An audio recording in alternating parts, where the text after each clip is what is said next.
Hello students, how are you? Fine. Now today we discuss about complex number. Unit 5th, class 11th. You know very well about the set of real numbers. Okay? Up to 10th class, we have to learn about the real numbers. Real numbers में आपने rational, irrational, integer, natural, whole number and इन सारे सेटों को मिलाकर क्या बोलते थे रियल नंबर। बट क्या रियल नंबर सफिशिएंट हैं आगे प्रॉब्लम सॉल्व करने के लिए? रियल नंबर सफिशिएंट हैं? जरा चेक करते हैं। सपोज करो हमारे पास एक इक्वेशन है x² + 1 = 0 and I want to solve it. अब इसको सॉल्व करना है तो यहाँ पे आप देखें कि यदि हम कोई x रियल नंबर लेते हैं, कोई भी रियल नंबर लेते हैं, तो क्या उसका स्क्वायर प्लस 1 करके 0 आ सकता है? No, it is not possible. तो ये हो जाएगा हमारा x² = -1। ओके, या इसको हम क्या करें, यदि इसकी वैल्यू निकालना चाहते हैं, हमने मान लिया x = ±√-1। ओके, और यदि मैं इसको कुछ नंबर मान लूं, कोई ऐसा नंबर मान लूं जो इसको वेरीफाई कर दे, तो ऐसी वैल्यू फाइंड आउट हो सकती है। इसको मैंने मान लिया √-1 = i। तब देखिए मेरे पास x की वैल्यू आ गई ±i। Is that clear? इसका मतलब था कि रियल नंबर से मेरा काम नहीं चल सकता था, इसके लिए मुझे एक नंबर मानना पड़ा, इमेजिन करना पड़ा। इसलिए इसको मैंने क्या बोल दिया? Imaginary number. कैसा बोल दिया? Imaginary number. और इसको हम बोलते हैं आयोटा। क्या बोलते हैं? आयोटा। अब आयोटा से क्या वैल्यू निकल सकती है? आयोटा सफिशिएंट है। सपोज करो हमारे पास कोई प्रॉब्लम है x² + x + 1 = 0। I want to factorize this equation. अब सारे तो प्लस नहीं है, तो हमने एक फॉर्मूला पढ़ा था d रूट का। क्या पढ़े थे? -b + √d/2a। अब देखिए यहाँ पे b कितना है? a1 है, b1 है और c भी 1 है। तो d कितना आ जाएगा? d होता था b² - 4ac। तो d मेरे पास आ गया 1² - 4 × 1 × 1 -3 आया। ये वैल्यू पुट कर देता हूँ यहाँ पे, तो क्या आ जाएगा? -1 ± -3/2 × 1। इसका मतलब -1 ± √-3/2। अब मैं आपको भी बता के आया था कि माइनस, इसको मैं ऐसे लिख सकता हूँ -1 ± √3 and what is the value of √-1? √- को मैंने इमेजिनरी आयोटा माना था अपॉन 2। इसमें लिख सकता हूँ -1 ± √3i/2 and I can break it in 2 numbers. क्या आ जाएंगे? -1/2 ±√3/2i या -1/2 +√3/2i एंड -1/2 -√3/2i। यहाँ से आप देखें ये पोर्शन कैसा है? रेशनल नंबर है।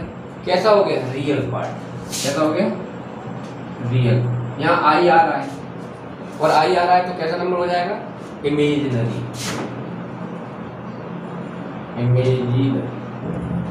Is that clear?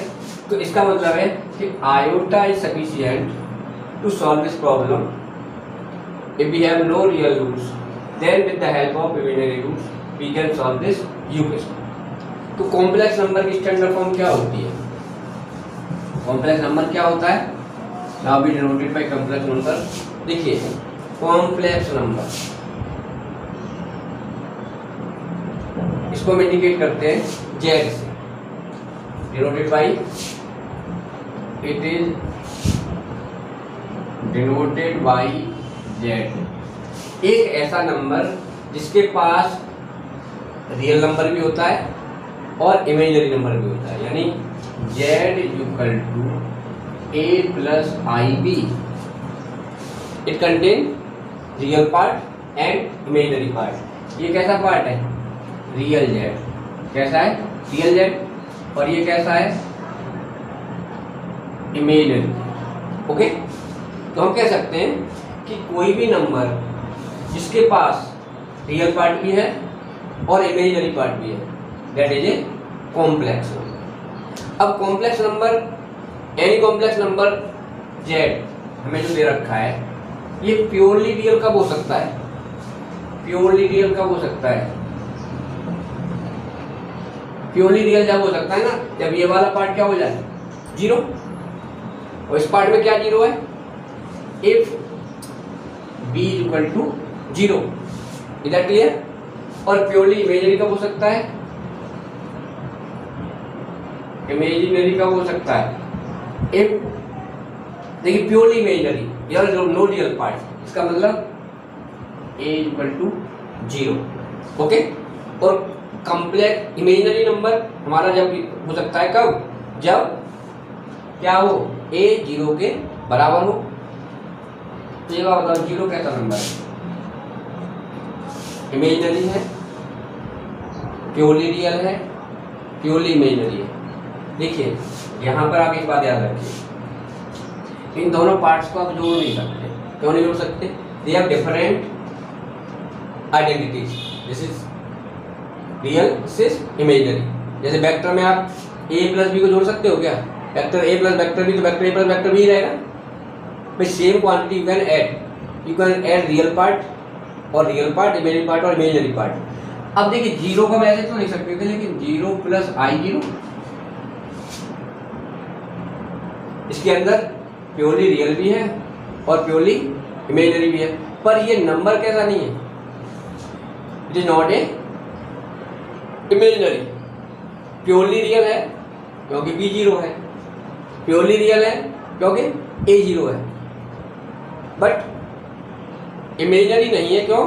क्योंकि b does not equal to zero. a zero है, b जीरो, तो प्योरली रियल बोल सकते हैं, प्योरली इमेजिनरी बोल सकते हैं। अब देखिए आयोटा जो होता है, इसको आगे कैसे हम सॉल्व करते हैं? आयोटा में कुछ पावर लेके चलते हैं, जैसे आयोटास और n power i and it's power, क्या पावर होती है?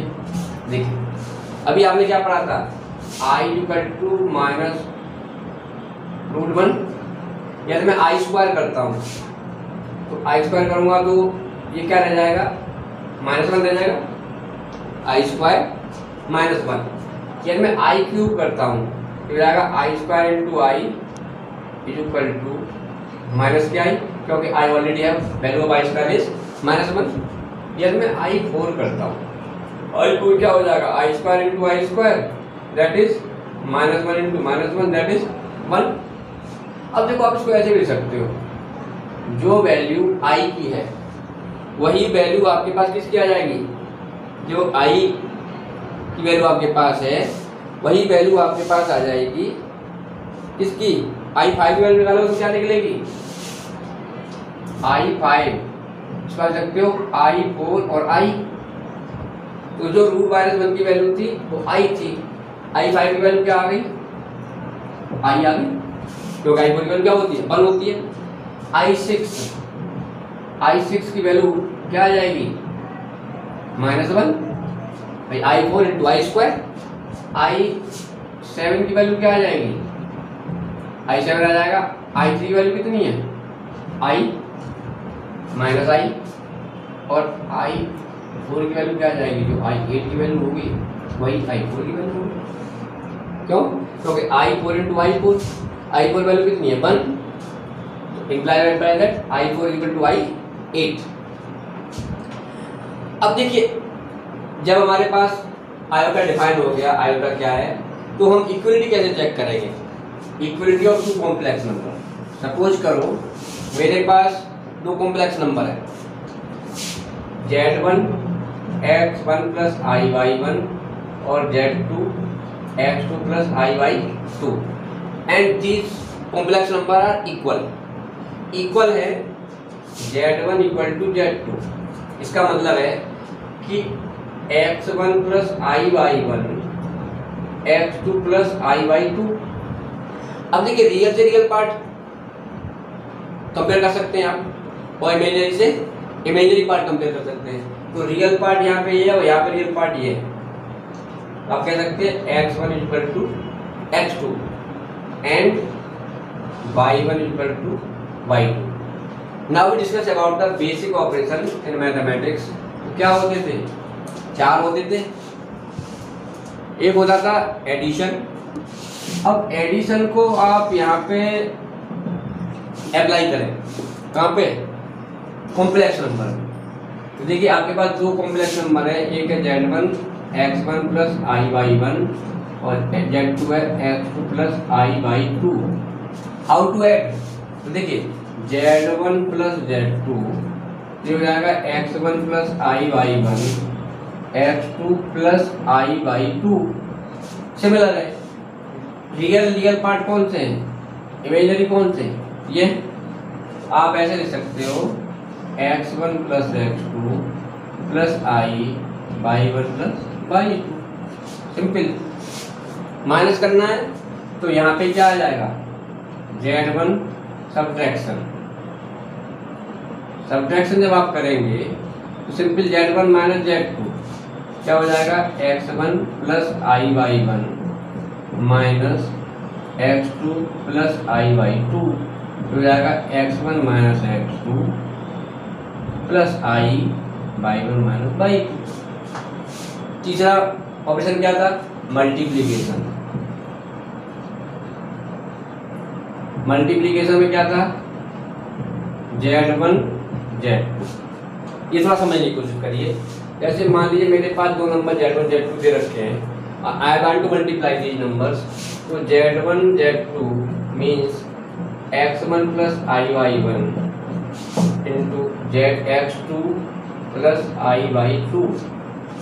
अब मैं कैसे मल्टीप्लाई करूँ? ब्रैकेट, इसका पहले इसमें, इसका इसमें, इसका इसमें और फिर इसका इसमें। तो जब इसका मल्टीप्लाई करूँगा तो क्या आ जाएगा? x1 x2 plus I x1 by 2 plus I by 1 x2 plus I square by 1 by 2। आई में आपको आई स्क्वायर क्या पढ़ा क्या था? -1।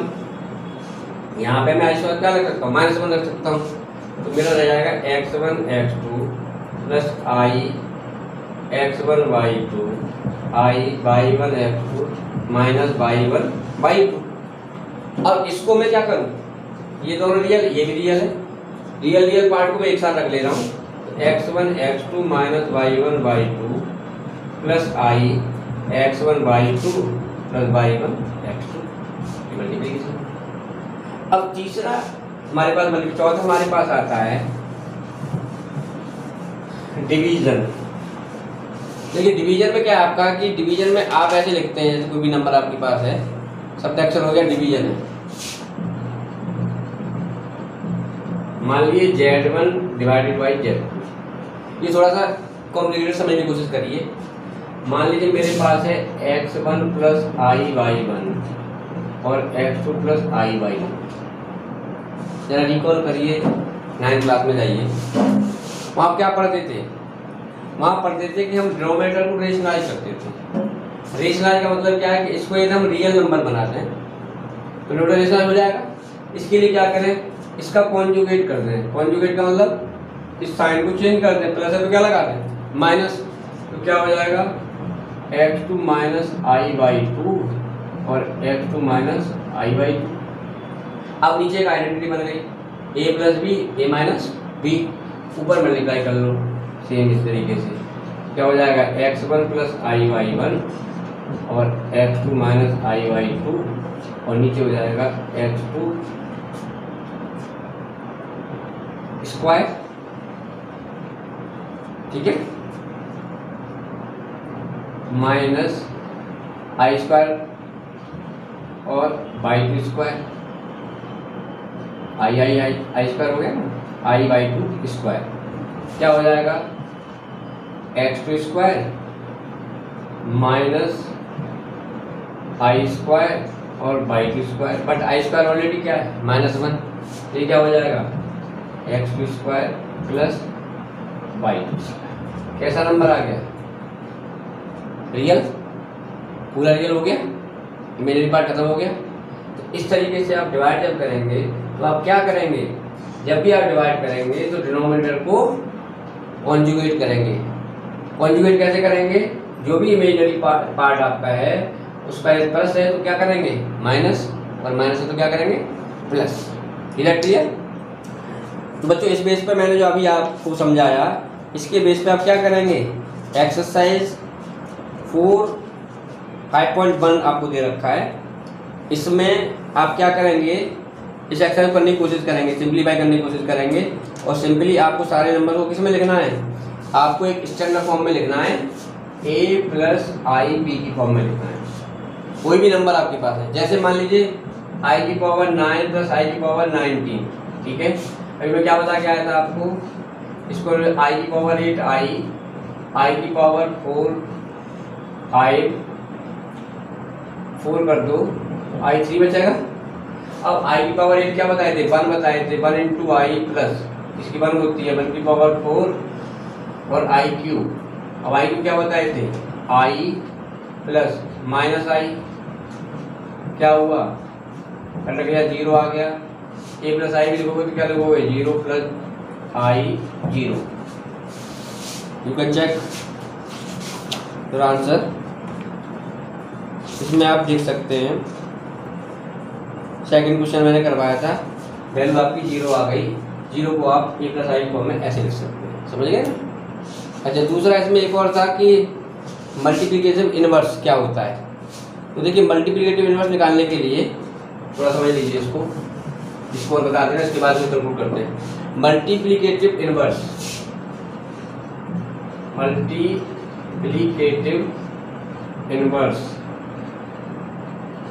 इसमें आप क्या करते हैं? जैसे मान लीजिए कोई नंबर दे रखा है z आपको 2 - 3i, ठीक है। तो इसमें आप क्या करें? इसका सबसे पहले z वॉर करते हैं, आपको क्या आएगा? z वॉर जो आएगा 2 + 3i। I already told you, जब कॉन्जुगेट करते हैं तो क्या करते हैं आप? साइन को चेंज कर देते हैं। ये आ गया। अच्छा, z का आप मॉडुलस निकालते हैं तो क्या निकलता है? 2 का स्क्वायर प्लस -3 का स्क्वायर, तो 4 + 9। Is that clear?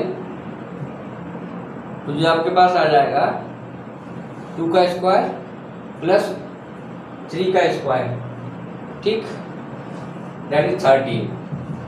अब यदि मैं ऐसे देखूं कि z इसका रेसिप्रोकल करते हैं हम, तो मल्टीप्लिकेटिव इनवर्स निकल जाएगा। मल्टीप्लिकेटिव इनवर्स का मतलब क्या हुआ? z का मतलब 1/z, यानी कि 1/2 - 3i, ओके। और इसका यदि मैं कॉन्जुगेट कर दूं, क्या आएगा? 2 + 3i और 2 - 3i। तो आपने देखा 2 + 3i, नीचे करेंगे तो 4 + के 9, क्योंकि आप ऐसे भी लिख सकते हैं 4 - 9i², या 2 + 3i upon 4 + 9, 2 + 3i upon 13, okay.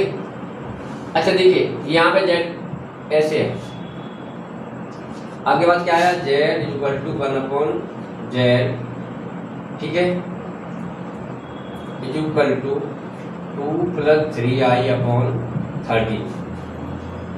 या आप कह सकते हो z इनवर्स। अब z ये क्या है? z और ही तो है, ठीक। इस z को मैं ले जाता हूं तो 1/z मेरा ये आया यहाँ पे, ठीक है।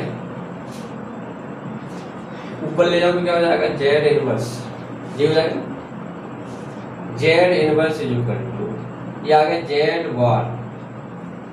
और 13 क्या है? ये है mod z। यदि मैं इसका स्क्वायर करूं तो क्या आएगा? 13 आएगा ना।